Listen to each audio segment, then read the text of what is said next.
want to ask you a question about Texas redistricting. As you know, President Trump has recently encouraged, I'll use that, Texas Republicans to do mid-cycle redistricting in order to gain more seats in the House of Representatives. I understand that after the president made that decision or that announcement, you personally sent a letter on July 7 to Texas in your capacity as Assistant Attorney General, arguing that 4 Democratic districts violate federal law. Is that the case?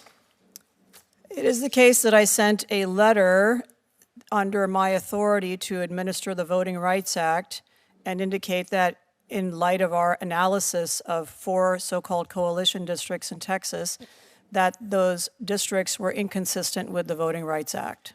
And the date of July 7 was just coincidental, that it occurred after the president had called on the Texas legislature to do mid-decade redistricting?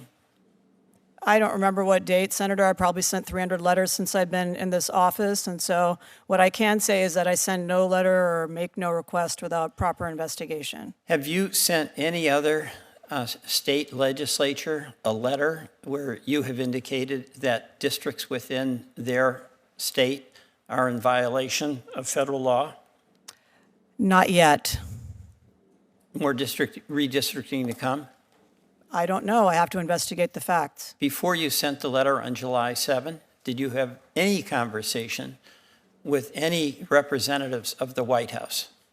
Senator, as you're aware, there are privileges that are involved in all executive branch communications, and without, I'm not able to testify without breaching the Department of Justice's guidelines in that regard, so I'm unable to answer any questions about conversations I may have had with other executive branch officials. I'm not asking you what the content of the conversation was. I'm asking whether there was any conversation with anyone from the White House before you sent that July 7 letter.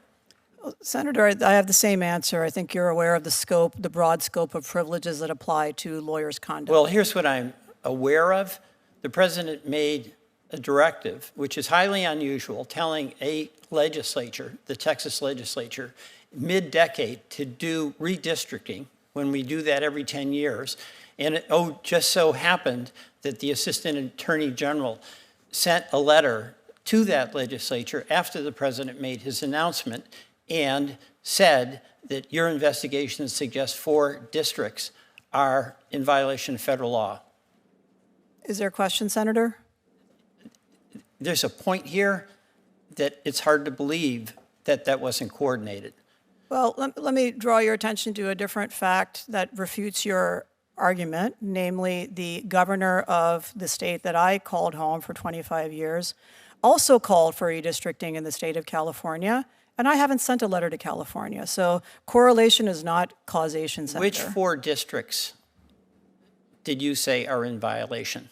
I did not come here to testify about that, but if you wish to have a follow-up with me about it, I'm happy to pull up my research. I'm not... Would I be surprised that those were Democratic districts?